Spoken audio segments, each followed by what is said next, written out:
Good evening, everybody, and welcome to Carving Up Live right here on Facebook Live, YouTube, and Twitter. As always, I'm Bryson Carver. Got a great Friday evening show for everybody out there, covering pretty much every major sport. Baseball, trade deadline was today. A lot to discuss there. Going to start the show by talking about the Dodgers and why I think they are exactly what baseball has been looking for the last 2 decades. Baseball's got it now in the Dodgers. I'll discuss that in just a second.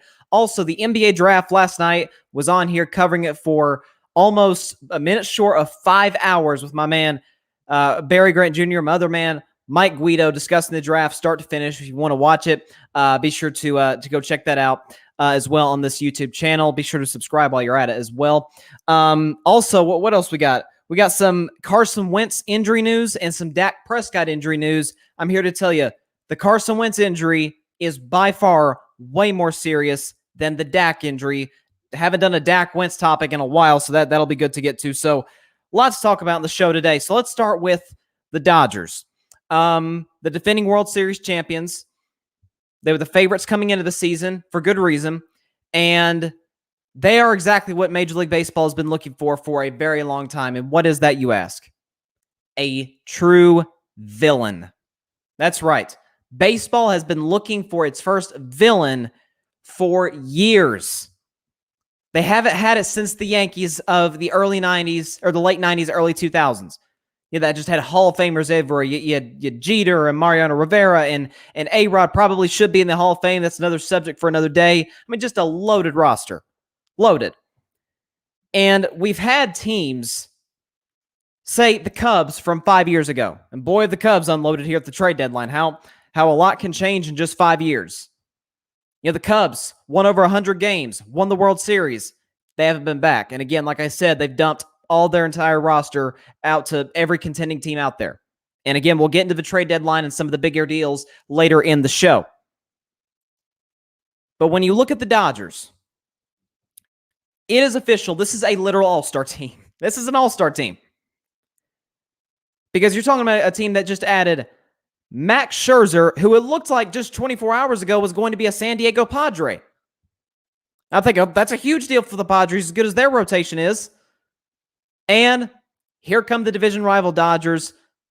You know, swept the rug right from underneath San Diego, stole Max Scherzer and another very good Nationals player, an all-star, Trey Turner. They got both. So you're talking about a team that's got Max Scherzer, Trey Turner. You got Mookie Betts, who's an MVP. Cody Bellinger, who's an MVP. You're talking about Corey Seager, Albert Pujols. I get it. It's probably Albert Pujols' last year. Listen, he could still hit for power on occasion. Clayton Kershaw, multiple-time Cy Young winner. Walker Buehler, who I think has some Cy Youngs in his future. And my goodness, can that kid pitch out of Vanderbilt? Unbelievable. Max Muncy, Justin Turner. The other Turner, right? Red hair, beard, hits for average. Okay, you got guys, Chris Taylor, very good outfielder. Kenley Jansen, who's had an excellent year out of the bullpen. By the way, you got David Price if you need him to come out of the bullpen in the postseason, or maybe to start a game here or there. I mean, this is a roster that is absolutely stacked everywhere you look. Baseball's been looking for this. The NBA's had it for a long time. NFL for 20 years with the New England Patriots had it. A villain. Villains are bad for sports. No, they're not. They're great for sports. They're great for sports. Right? The NBA ratings have never been more high than when the Chicago Bulls were dominating the 90s. You had, obviously, Michael Jordan, Scottie Pippen. You had Dennis Rodman, who came along for the second three-peat. Phil Jackson was there all the way through. Good role players. Kukoc, Steve Kerr. See, a lot of these guys. You had a dynasty, which is always great for ratings. You need a team to root against. They had that in the 90s with the Bulls. Had it with Shaq and Kobe when they three-peated in the early 2000s. Right, the Spurs were a dynasty, but they weren't necessarily disliked. I mean, there wasn't a whole lot of people that didn't like Tim Duncan or Tony Parker or Monty Ginobili. Not that many polarizing characters on that San Antonio Spurs team for 20 years. Okay, you had the New England Patriots, the true evil empire, right? Nobody likes Tom Brady. Nobody likes Bill Belichick, who looks like Emperor Palpatine, for crying out loud, with the hoodie. Like, nobody liked the Patriots. Everybody's like, oh my God, the Patriots in the Super Bowl again. It was great. I think the NFL right now is looking for their next villain. Okay, because, the Patriots had it for 20 years. The second Tom Brady left, the Patriots are a middle-of-the-pack football team. Is it Tampa Bay? I doubt it. Brady's not going to be there forever. He is going into year 22 at age 44. He's not going to be there forever. I don't think they have enough time to become a dynasty. Kansas City, we'll see. They've only got one. It's not a dynasty yet. In that case, there's a lot more dynasties than we think there is. If it just qualifies you getting one championship. But this is great for Major League Baseball. People tell you, oh my God, it's unfair. It's unfair what the Dodgers have done.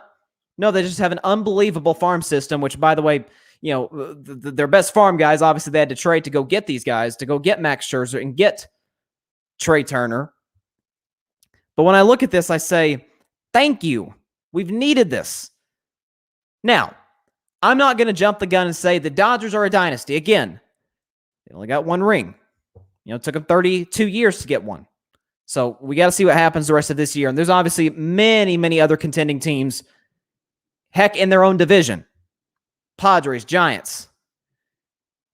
Plenty others in the National League, okay? You look at the American League, there's plenty of contending teams. White Sox, Red Sox. The Yankees made a ton of moves at the trade deadline. They're really going for it. We thought maybe there's a possibility they just say, you know what? This is just not meant to be. Nope. Joey Gallo, Anthony Rizzo. I mean, they went for it. Okay, you look at the Houston Astros, a team everybody hates, but everybody hates the Astros because they cheated. It's not because of a dominance thing. That's not it with Houston, although they have, obviously been to multiple league championship series over the past 4 or 5 years. But thank God this happened to Major League Baseball, because we needed this. We, as the fans of this great sport, of this great game, we need one team to root against. Everybody wants parity. Do you? I mean, the NBA is great, but there's not a clear-cut team to root against. We thought it was Brooklyn. Brooklyn got beaten in the second round. I mean, if you consider a team that gets beaten in the second round villains, okay, fine. But Golden State was that team, especially once KD joined them in 2016. The Heat were that for 4 years. When LeBron took his talents to South Beach, along with Dwayne Wade and Chris Bosh, who came from Toronto. The Shaq Kobe Lakers, the 90s Bulls, the Celtics and Lakers, the 80s. You can just keep going back, and there's always been a villain in the NBA. In the NFL, same case. You had the Steelers in the 70s, the Steel Curtain, right? All kinds of Hall of Famers in that team, and especially on that defense. You look at the 80s, it was the 49ers. Hall of Famers everywhere. At the time, up until Tom, the greatest quarterback ever, Joe Montana. And in my view, the greatest coach ever, the 49ers had as well, in Bill Walsh. Ronnie Lott. I mean, it was unbelievable how loaded those teams were. In the 90s, it was the Dallas Cowboys with Jimmy Johnson and Jerry Jones, polarizing owner. To this day, people still hate the Cowboys, right? Some of that still stems from almost 30 years ago. And then for 20 years, it was the New England Patriots. So right now, the NBA and NFL are looking for their villain. Baseball, you've got it. You've got it. This is a rare situation where baseball has their villain and the NFL and NBA don't right now. So this is great for the sport.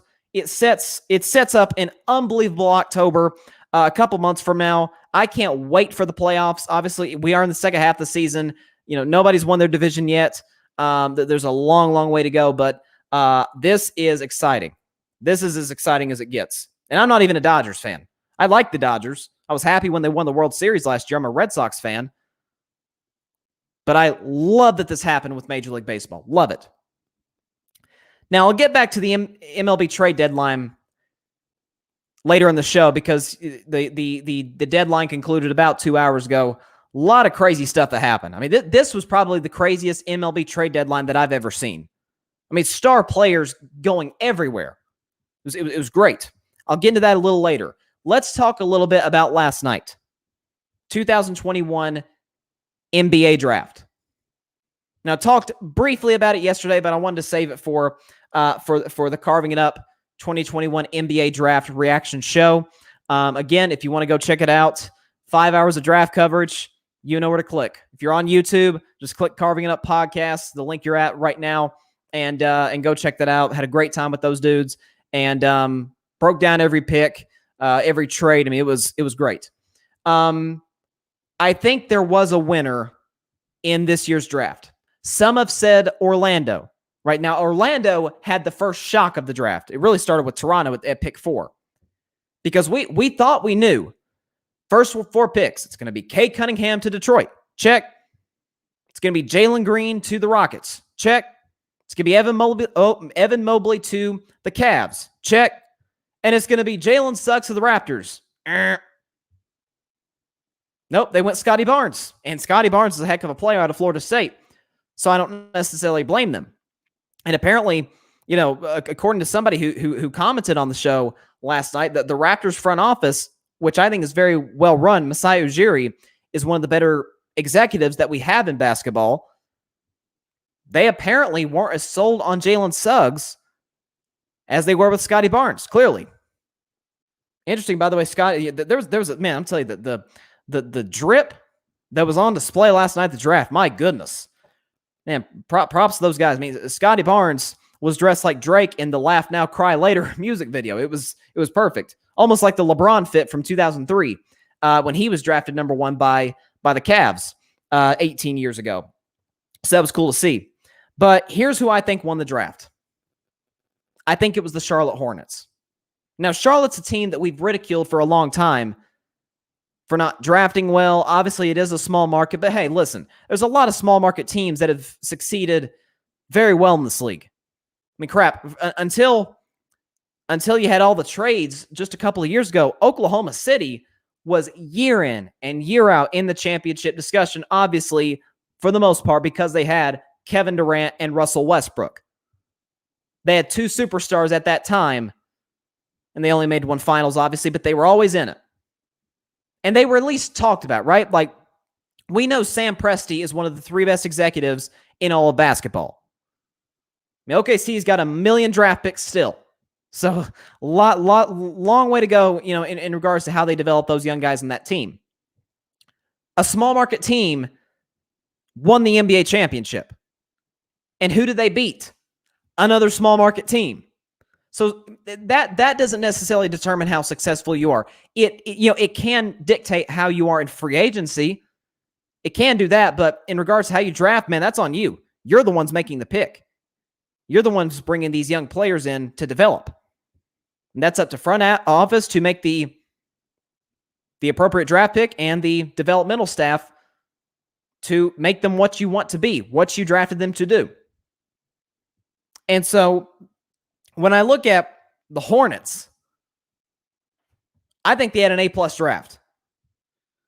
Because with the 11th pick, James Bouknight is who they took. One of the best scoring guards in this draft went to Charlotte.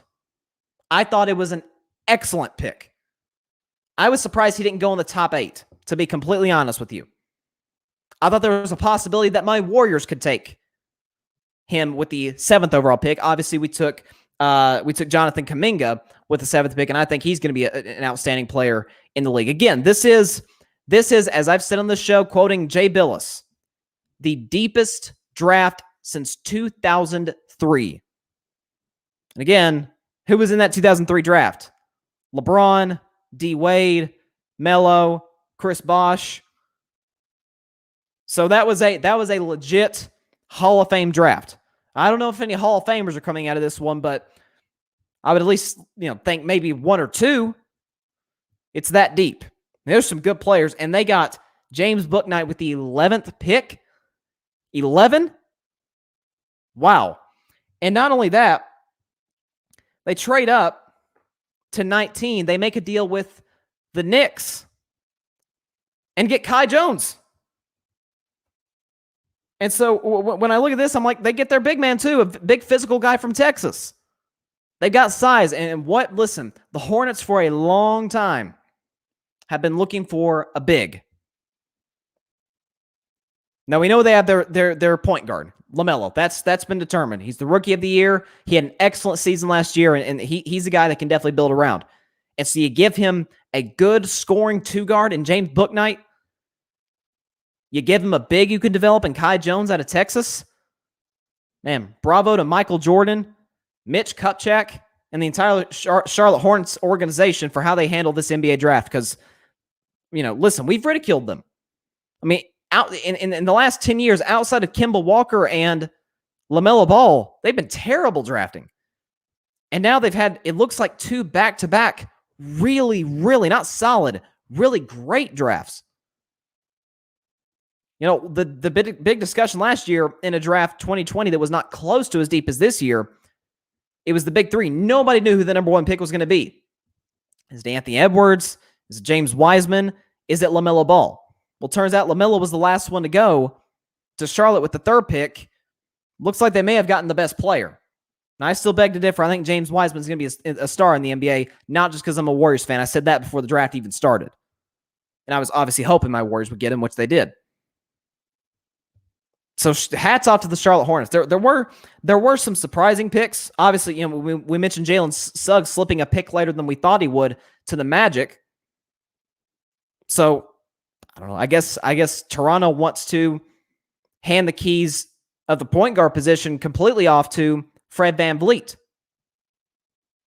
I guess because Kyle Lowry's going to leave in free agency. Obviously, VanVleet's under contract. He signed a deal. I think it was a 3-year deal last offseason. Now, they did draft, if I can find it, they did draft a little later on a forward. If I could find it, I'm losing it right here, but they drafted a forward in the 1st round. And so now you've got 3 young forwards along with Pascal Siakam and OG Anunoby. Now, one of those 2 is likely to get traded. Is it Siakam? We've heard his name floated in trade rumors for a while now. I think his name was even floated at the NBA Trade Deadline this season. So we got to see how that plays out. Is it Anunoby? Maybe. But they've got 3 good young forwards, and I could see them moving one of them. So Toronto's in rebuilding mode. They've got a ways to go to get back to where they were 2 years ago, which was winning the NBA championship. But when you look at the rest, I mean, Cade Cunningham, there's not much to say about him. He's the best player in the draft by far. Best overall, all-around player. He's 6'8". I think he is capable of turning a long-suffering franchise in the Detroit Pistons, who hasn't won a playoff game in over a decade. Not series, a playoff game in a decade. I think this is obviously a great pick for them, and I think he can turn them around before it's all said and done. They've got some pretty good young pieces. And they had obviously a very solid draft. They had the number 1 pick. They won the lottery. They got the best player in the draft. Jalen Green is by far the best scorer in this draft. And listen, something I pointed out during the broadcast last night is that the Rockets, over the last 15 years, they've been known for having some really good scorers. Tracy McGrady, James Harden. Now, Daryl Morey is not there anymore, and we know he's Mr. Analytics, so I don't know if that factors here, but Paul Silas, the head coach of the Rockets, is absolutely one of the best developmental coaches in all of basketball. Houston is a very, very young team. Very young team. They had 4 first-round picks this year. 4. And so you add that along with, Christian Wood. Like this, Kevin Porter Jr., who had a 50-piece this season. He can score. Houston's a very, very young team. So they've got a ways to go as well, especially in the Western Conference. They're going to be back in the draft lottery next year, maybe again with the chance to get the number 1 pick. But I would not be in the slightest bit shocked if Jalen Green comes in and averages 20 a game. He's that talented of a scorer. And what do we know about scorers coming into the league? Out of college, out of, if overseas, or in his case, the G League. Usually that translates pretty quickly to the NBA. So obviously, I think that was the clear-cut second pick for the Rockets. Now, obviously, Evan Mobley, the best big in the draft, ridiculously athletic.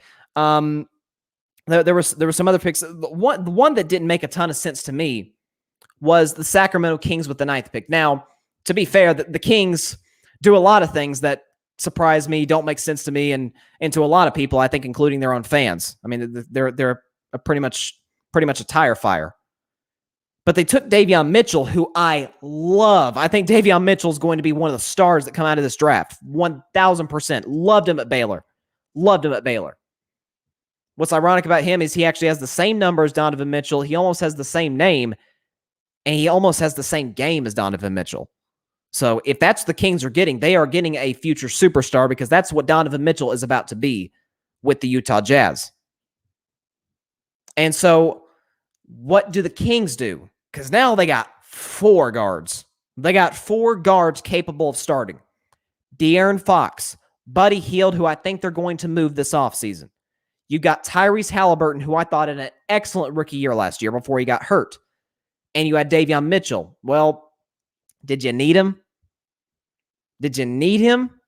As good as he is, maybe what they were thinking is, you know what? This is a ridiculously deep draft. This isn't one of those drafts where, well, we just go towards need. No. Best player available.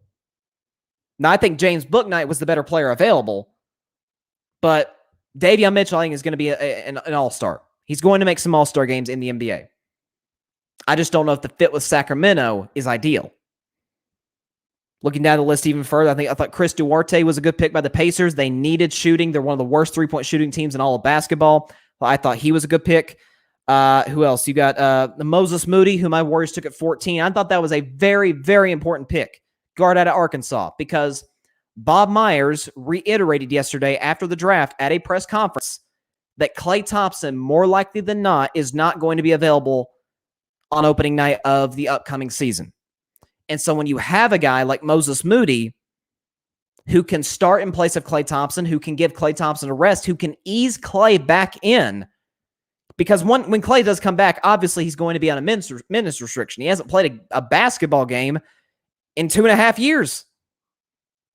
And so when you have a scoring guard that can come in for him, that is huge. Huge for Golden State. Huge for my Warriors. So I loved both picks. Jonathan Kuminga, Moses Moody. Loved it. Loved it a lot more than Kendrick Perkins said. Moses Moody. Perk's a good announcer on ESPN, but man, he butchered that. But it's okay, man. We all have our bad moments. Wizards took Corey Kispert. Now, I thought they might go with a guard at this stage because they did trade Russell Westbrook and because they say they're trying to build around Bradley Beal, which I like Beal. Matter of fact, I love Beal. He's a 30-point-per-game scorer. I just don't know if you can build around him as the number 1. If Beal is your 2, you have something. But I think he's a primary scorer. That's his game. He's an awful defender. Awful. And he's not a great distributor, so Westbrook helped him in that regard. So I don't know really where the Wizards go from here. I don't know why they won't just go into a rebuild. They traded Westbrook yesterday, which I thought they would. I predicted before this offseason. I thought Westbrook and Beal were going to get traded. Well, one domino's fallen. Westbrook has been traded to the Lakers, and I talked about that to start yesterday's show. I think it's an awful fit, but he has been traded. I think they should go ahead and trade Beal. Just go into the rebuild. But they took Corey Kispert, who can shoot. Looking down the list, obviously, again, the Hornets took Kai Jones. The Knicks made the selection for the Clippers for my man, Keon Johnson, out of the University of Tennessee.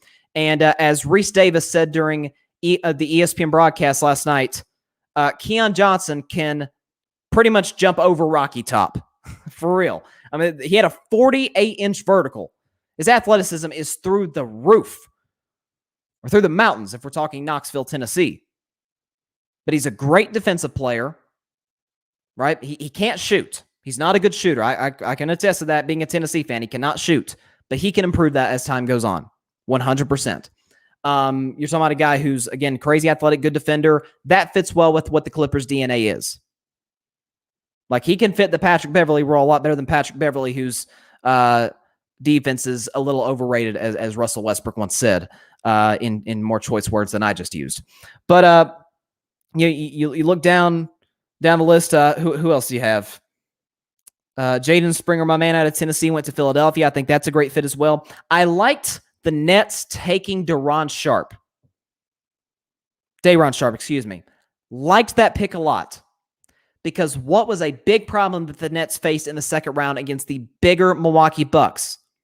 The same problem that the Phoenix Suns, ironically the team that traded this pick to the Nets, the same problem the Suns dealt with the Bucks in the finals. Not big enough. Right? Offensive rebounds, it was lopsided because you got Giannis, who's big, and you got Bobby Portis coming off the bench. You got Brook Lopez, who's a 7-footer. And so while Day'Ron Sharpe is not a great offensive player at all, he could rebound the crap out of the ball. Right? He's a nasty, nasty rebounder inside. That's a great fit for the Brooklyn Nets. When you have Nick Claxton, who I thought would play a bigger role, he did not. When you have, Blake Griffin, who's a free agent, he's undersized. You look at also DeAndre Jordan, who's pretty much Mr. DNP. And as Mike Guido said last night in the broadcast, it stood for DeAndre not playing. So he barely played in the playoffs. He's past his prime, way past his prime. So you get a rebounder, you get a guy close to 7 feet tall. That's a good fit for the Brooklyn Nets. So all around, it was an excellent NBA draft. You're not going to see one this deep for a while. Not for a while. You're not going to see an NBA draft. I mean, when you look at, the 2011 draft was a very deep draft. Kyrie Irving went number 1. You had Kawhi Leonard, who went later in that draft, out of the lottery, by the way. Klay Thompson was taken with the 11th pick. Like, that was a great NBA draft. Okay, so you look at, even 2018, just 3 years ago, was really good. It wasn't ridiculously deep, but you had DeAndre Ayton, went number 1 to Phoenix. You had Marvin Bagley, who went second to the Kings, as I said, are a very dysfunctional organization. You had, obviously, the trade. Trae Young got drafted by Dallas. He got traded, of course, to Atlanta. Luka Doncic got drafted by Atlanta, traded to Dallas. And safe to say, both picks have worked out very nicely for both teams. By the way, speaking of the Atlanta Hawks, they actually made a trade earlier today, trading Chris Dunn for Tristan Thompson. So they have a backup center behind Clint Capella, and that was something they dealt with. They didn't have a good center play when Capella was off the floor. We know how great of a shot blocker he is. So, at this stage of his career, Tristan Thompson can't give you the same kind of energy he did in Cleveland. I thought he was a big disappointment in Boston last year, but the Hawks still making moves. Speaking of Atlanta, and this was the story of the second round, is that when you look and the draft is pressing on, and finally, the Atlanta Hawks take Sharife Cooper out of Auburn. Sharife Cooper on most boards was a late first rounder. Worst case scenario, early second rounder. And he slips to 48th. By all accounts, it's nothing off the court. There's no off-court issues. He seemed like a good kid. As far as his game, he's a really good fit there. He's a good defensive player, albeit being 6'1". And so, both my partners last night, Mike Guido and Barry Grant Jr., both suggested, hey, maybe you can play him with Trae Young in spurts during games, which that's a heck of a 1-2 punch. So Atlanta that's the steal of the draft, was Sharife Cooper at 48th to Atlanta. Steal of the draft, without a question. I thought another good pick was the Pistons taking Luka Garza. Luka Garza, for the last 2 years, has been the best player in college basketball out of Iowa. Just dominated. He could shoot the three. He's dominant down low. A very good pick by the Pistons, who, again, like I said, obviously having the number 1 pick and taking Cade Cunningham, very good draft for them. Is there anyone else? See, the Hornets also took Scotty Lewis. Liked that pick. That's pretty much it on my. The Grizzlies got Jared Butler as well, so they got a guard. They did get earlier in the draft with the 10th pick with the trade from earlier this week. They got Zaire Williams, who played at Sierra Canyon, was teammates with none other than Bronny James, LeBron's son, obviously, for those of you that don't know. Sierra Canyon, certainly a basketball factory in high school, along with Oak Hills and Chino Hills. I mean, that's big time. That's a big time high school basketball program for sure. So all around, I thought for the most part, everybody had a very good draft. The Magic had the shock of the draft, being able to get Jalen Suggs at 5. The steal of the draft to me was Sharif Cooper. And the team that I thought won the draft was the Charlotte Hornets. Getting James Bouknight and be able to get to Kai Jones, getting a big man and a scoring guard. So Hornets have been bad drafting the last decade. That was big time, especially coming off of last year getting LaMelo Ball, who won Rookie of the Year. Hats off to the Charlotte Hornets. They did a good job.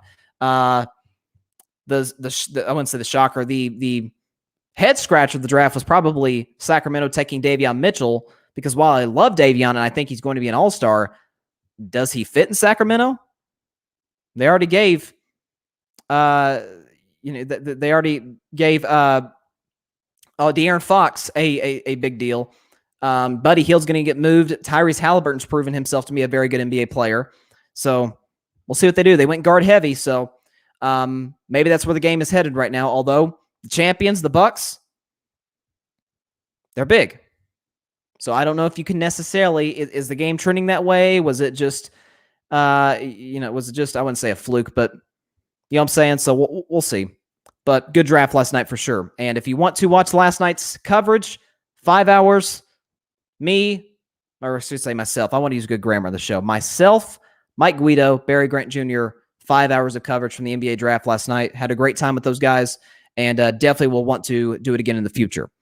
So let's shift back to Major League Baseball. Talked about the Dodgers, why I think they're absolutely great for the sport, having not a dynasty yet, but they are very much the villain, which baseball's been looking for since the late 90s, early 2000s Yankees. And so I think that's great. But other trades around Major League Baseball, my goodness, about as eventful a trade deadline as I've ever seen. I mean, every good player outside of really Trevor Story. Trevor Story was really the only one that didn't get traded. But when you look at every star player on a rebuilding team got moved off of. And so there's a lot to look at. As I have a comment from my man John Rivera from Fan Podcast. Oh boy. He says, "Let's go Yanks." How about we not? Go Red Sox, dirty water all day, baby. But I will talk about the Yankees, though, because they shocked me at how aggressive they were in the draft. Hats off to them, I guess. But the big deal today, it was really the last deal made of the day, was the San Francisco Giants acquiring Chris Bryant from the Chicago Cubs. And so, listen, the Giants are saying, look, we're up on the Dodgers. Are we as loaded as them? No. But you're talking about a team full of veterans. Really, every guy on that team seems like they're over the age of 30 outside of Mike Yastrzemski. So that's a veteran team. You add a guy having an excellent year in Chris Bryant, who's had a lot of great years with the Cubs, won a World Series there, obviously, in 2016.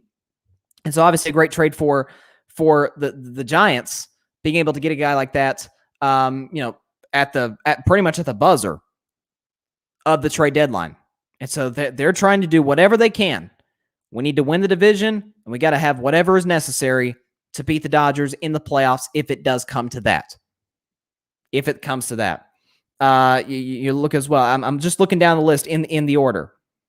You look at the New York Mets. Now, I know two Mets fans. One of them I'm going to have on the show on Monday, and that is Alfred Parstar Jr. Shout out to him from the Metropolitan Report. I wanted to have him on the show tonight. He was not able to be here. He is at Citi Field right now as we speak, as the Mets are playing tonight. So, he was not able to come on tonight, but Monday night he will be on here, so you do not want to miss his reaction in our discussion about the trade deadline. But the Mets did make one big move. They got a Cubs player. They didn't get Chris Bryant, but they got another very good Cubs player, Javier Baez. So now they're middle of the infield. It's solid. Javier Baez, Francisco Lindor. Now, Lindor, he got the big deal this offseason after they traded with Cleveland. So he hasn't exactly lived up to that this year. You know, it's a long, decade-long contract. So we got a while to see how that pans out for the New York Mets. But I like the deal. Be aggressive. You've got your starting pitching. So, you know, we'll see. But then you look down the list, and this was, to me, this might have been the second best deal in the entire trade deadline. And that was the Chicago White Sox going across the street and going out and getting Craig Kimbrell from the Cubs. Now, Craig Kimbrell this year has been the best closer in all of baseball. Folks, his ERA is .49. So he's given up nothing. It's like .49 in 36 1/3 innings or something like that. I mean, he has been shutdown closer. Absolute shutdown. So you add him to a team in the White Sox that already had Liam Hendricks, who one could argue was the second best closer, or is the second best closer in all baseball this year. So when you look at that, it's like, man, your setup man is going to be Liam Hendricks most likely, and your closer is Craig Kimbrell. And with that pitching staff led by Lance Lynn too, man, if the White Sox, I was actually talking to Alfred via text earlier. I said, if the White Sox and Dodgers meet in the World Series, it will be a pitching clinic. Don't expect a lot of runs. Don't expect a lot of runs if that were to come to fruition. White Sox being very aggressive and adding to what was already a strength with probably the best closer in all of baseball right now, without a question, in Craig Kimbrell. The Blue Jays got Berrios from the Twins. Thought that was a good trade. It looks like the Blue Jays are looking to try and stay in the wild card chase in the American League. You look as well at the Kyle Schwarber last night, traded from the Washington Nationals to my Boston Red Sox. I've got mixed feelings about that deal. I like it. I mean, Kyle Schwarber's hit 25 homers this year. He can hit for power. There's no question about it. He's an outfielder. Where does he go? That's my only question. Because they've moved Kike Hernandez to his natural position at second. Well, without Kyle Schwarber, they had Verdugo in left, Alex Verdugo in left. You had the young kid, the call-up, Jarren Duran in center. And in right, you had Hunter Renfroe, who has been raking over the last 2 or 3 months. Where does Schwarber go? You put him at the DH. Well, JD Martinez is at the DH. And so if you put JD Martinez back in the outfield, then what do you... So that's a situation that I'm really... Do you put Renfroe in left and have Verdugo as a guy to come off the bench? I don't know. Listen, Alex Cora is one of the 5 best managers in all of baseball. He'll figure it out. But I'm really, really interested to see how this all comes to fruition. I would have really liked the Red Sox to get another arm, to get another starting pitcher, because that rotation is starting to crumble a little bit, and that they were my concern coming into the season. Now, I did not see the Red Sox having the 3rd best record in all of baseball at this point. I didn't see that. And I'm obviously shockingly wrong, surprisingly and happily wrong. But that was my concern, was the rotation. Bullpen's been great. Matt Barnes is the closer. He's had a great year.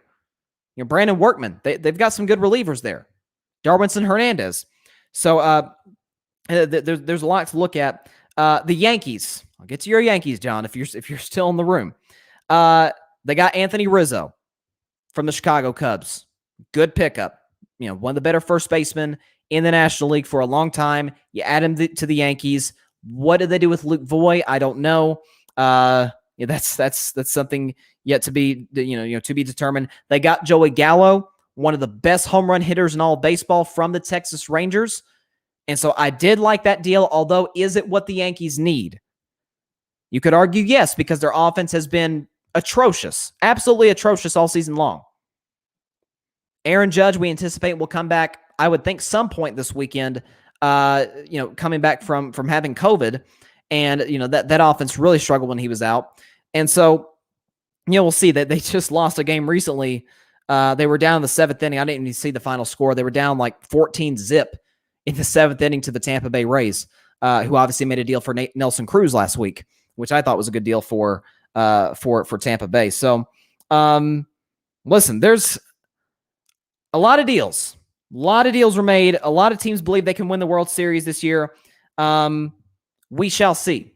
We shall see. One team I was surprised didn't make that many moves was the Milwaukee Brewers. They did acquire Daniel Norris from the Detroit Tigers, my man Daniel Norris, to get a good bullpen arm, good lefty. But I don't know. Do the Brewers believe right now they can compete with any of the 3 teams in the National League West? Obviously, the Giants, who made a move for Chris Bryant, the Dodgers, who made the move for Scherzer and Trey Turner. By far, the Dodgers won the trade deadline. There's no question about that. And the San Diego Padres, who we know are World Series contenders. I can't wait for October. I cannot wait to do shows during October. NBA season is going to come back. We'll be at midseason in the NFL. And baseball postseason is always awesome. And with all these deals made, here we go. Cannot wait. And to John Rivera, I'll pull up this comment again. Let's go Yanks. No, we do not accept Yankees fans to the chat and carving it up. Obviously, I'm just playing. But I do think the Yankees still have a shot to get for a wild card berth. But let's say for the sake of argument, the White Sox end up getting the best record in the AL. That's a big mismatch.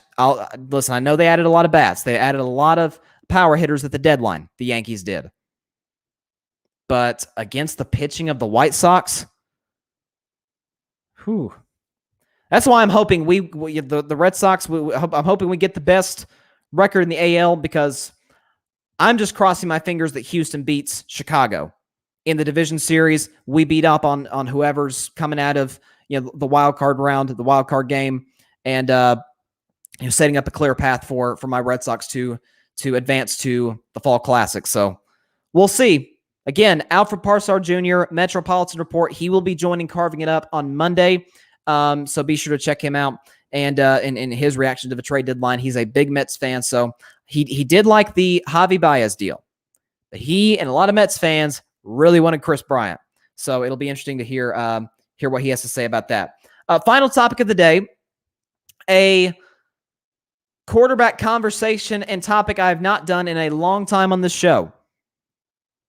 That is Carson Wentz, my man, wearing his hat, as per usual on this show, Dak Prescott. Now, both are hurt right now. Both have sustained training camp injuries.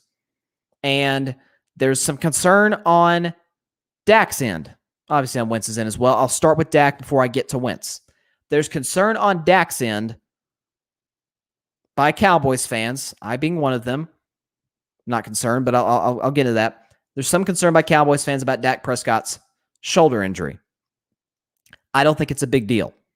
I think some of this, now I don't know how he hurt his shoulder. Dak Prescott himself said that he didn't get himself warmed up enough before he took a big shot down the field, which he said he felt a shoulder pull, and the MRI revealed a shoulder strain. Mike McCarthy doesn't think it's a big deal. Dak himself does not think it's a big deal. So I don't think it is either. I mean, we're talking about a guy who had a gruesome ankle injury just 9 months ago. This is nothing. Absolutely nothing compared to that. Whether he plays in the preseason or not, I'd like to see him get one preseason game in to get reps before, obviously, the opening night showdown with the defending champion Tampa Bay Buccaneers on September 9th. So we'll see how that plays out. But on Carson Wentz's end, I think there's a lot more concern. Because Carson Wentz, we know, I mean, there's a lot of quarterbacks with pressure this year. Aaron Rodgers could be in that group because they're, the critics out there say, hey, you're trying to force your hand in Green Bay. You're trying to possibly get out. Okay, you won the MVP. You made a lot of noise without making hardly any noise this offseason. Show us. So there is some pressure on Aaron Rodgers. There's pressure on Matt Stafford because Matt Stafford apologists have said for years, dang, this kid's talented. He's not a kid anymore. It feels like, not that long ago, he got drafted in 2009 by the Lions. But they've said for 12 years, he's so talented. Aaron Rodgers, by the way, former NFC North rivals. Aaron Rodgers has said, y'all don't realize how talented Matthew Stafford is. Well, we've seen a lot of talented quarterbacks, and it didn't pan out. Where you land matters, and Matthew Stafford landed with a train wreck in Detroit, has yet to win a playoff game in his first 12 years in the NFL. Well, he's an LA Ram now. Now, Cam Akers, unfortunately, tore his Achilles. He is out for the year. That's a big loss for the Rams. He had a 1,000-yard season last year. But he's got the offensive line. So you can plug a lot of running backs in. I've heard there's rumors maybe they bring back Todd Gurley. Now, his arthritic knees, I have no idea if that'd be a good idea. But there's a lot of running backs you can plug in there that won't be as good as Cam Akers, but that can be effective behind that great offensive line. So you have that. You have the receivers, Cooper Kupp. You've got Robert Woods. You've got some really good weapons. You've got the defense. You darn sure have the defense. They were the number one defense in all of the National Football League last season. Headlined, obviously, by the best defensive player in all of football, Aaron Donald, and the best corner in all of football, Jalen Ramsey. And you've got the coach, Sean McVay. There's a lot of pressure on Matthew Stafford. Nobody, no quarterback in all of football has more pressure on him than Carson Wentz. Now, I have been a big Carson Wentz critic on this show because I've heard for years he's talented. Yeah, except for the fact that he's ridiculously inconsistent, has bad unforced turnovers, fumbles at way too high of a rate that way more of a rate than I'd be comfortable with. And he's never there. He's hardly ever healthy. And so he gets traded to the Indianapolis Colts. And I'm like, if there's anywhere that could revamp Carson Wentz's NFL career as a starter, it is the Indianapolis Colts. Because when Carson Wentz was up for MVP, had a chance to win the NFL's Most Valuable Player award his second season, his offensive coordinator, Frank Reich, was there. Well, he's in Indianapolis going into his fourth year as the head coach. The last time they were together, Wentz was an MVP candidate. They have a good rapport. They have a good relationship. So he's got that. He's got Jonathan Taylor.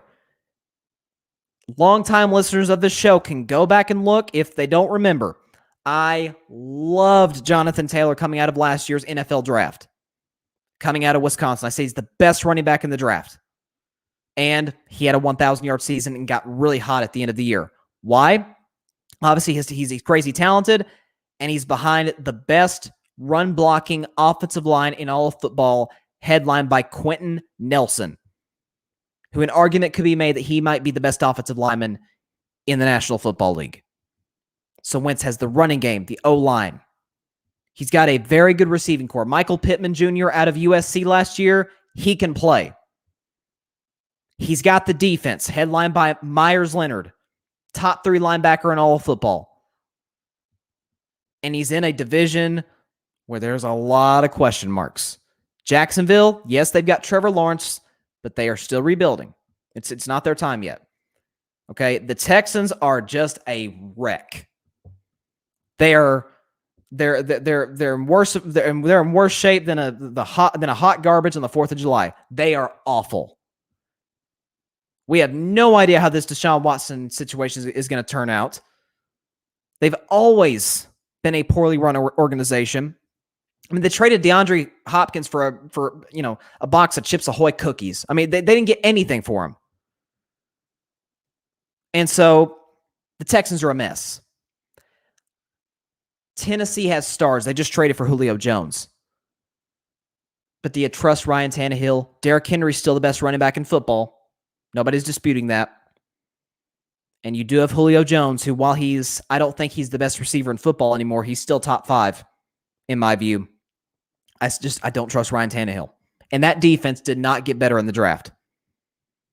I don't know if Tennessee makes the playoffs this year. Again, I'll make those picks a month from now, but I don't know if Tennessee makes it. Everything is going Carson Wentz's way. And he suffered a foot injury in training camp that, according to reports, he is out indefinitely. So is he going to be available for opening day against the Seattle Seahawks on September 12th? We'll see. That is another, let's do the math. What is that?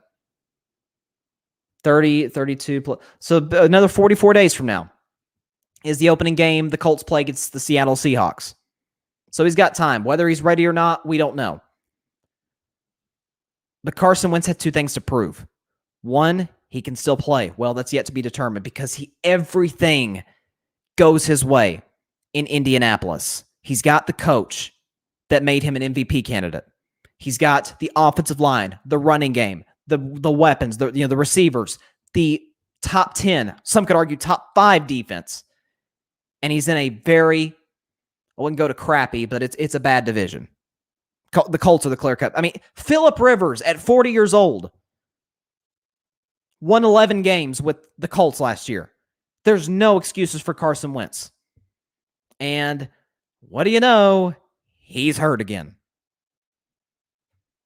It sucks. It really does. But this has been my criticism. As the old cliche goes, the best ability is availability. And more times than not, Carson Wentz isn't available.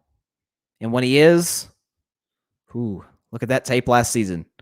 It is shaky at best.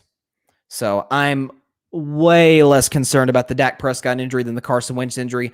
Honestly, I think some of it, and I'm no doctor, and I'm not in Oxnard, California, obviously, but I think some of it possibly was the fact that Dak, he's still working his way. They say he stays fully recovered from the ankle injury, but there is these psychological hurdles he has to overcome, right? Getting reps, check. He's got, you'd like to get him in at least one preseason game. And obviously, when the real games come, starting, 41 days from now against the Tampa Bay Buccaneers. So, maybe he was going more arm than usual because the ankle that he injured, being a right-handed quarterback, that's his plant foot. That's like his driving, what drives his throws.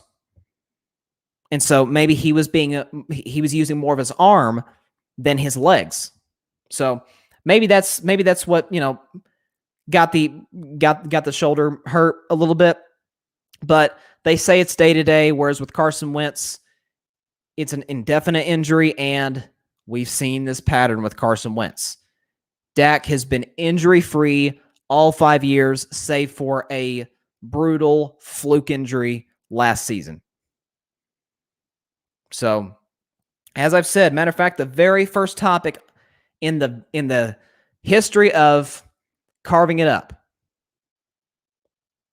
back in 2019, October 21st to be exact, I've always said it. Dak is clearly better than Carson Wentz. 1,000%. And some of that is the fact that Dak is there. Wentz is not. John Rivera says he's going to be good, just overdoing it because he missed a year. Yeah, but I agree. I think some of it, maybe a little bit of overcompensation. And, if you want to go ahead and get the injury out of the way, 4 days into training camp, it's good to go and get it out of the way now. Right? It's good to go ahead and get the little knick-knack injury, as I like to call it, the, strained shoulder, get that out of the way, and he'll be more than ready for opening night. So it should be fun. Like I said, man, football season is right there. It's right there. 41 days away. Even less than that from the college football season kicking off. I know Saturday night, the opening Saturday night is I think Clemson and Georgia play. Man, you want to talk about a way to start the college football season. And a lot of headlines, obviously, Texas and Oklahoma, it's official. They're going to be in the SEC in 2025. So I was dead wrong. I said last week, I said there's no way it's going to happen. The SEC or the Big 12 will not let it happen. Well, here we are. I was wrong. I've got big opinions. Sometimes I'm right, Carson Wentz, and sometimes I'm not so right with Texas, Oklahoma. So they will be in the SEC 4 years from now, and college football is almost here. The NFL might as well be here. It's training camp, and I can't wait. Love football. Love it. Football dictates the schedule of carving it up, without a doubt. So looking forward to that. With that, that is all the time we have for today's show. Be sure to catch Carving It Up Monday, as always, 6 p.m. Eastern, 3 p.m. Pacific time on Facebook Live, YouTube, and Twitter. I will be joined by Alfred Parsar Jr. of the Metropolitan Report to discuss what I discussed today as far as the MLB Trade Deadline and maybe who he likes in the National League and the American League, going into the final 2 months of the regular season. If you're on YouTube, be sure to like, comment, share, and hit that big red subscribe button to Carving It Up. It will greatly help the success of the show, and we'll greatly appreciate it. So hope everybody has a great weekend. See y'all on Monday. Stay safe out there. God bless you all. Peace out.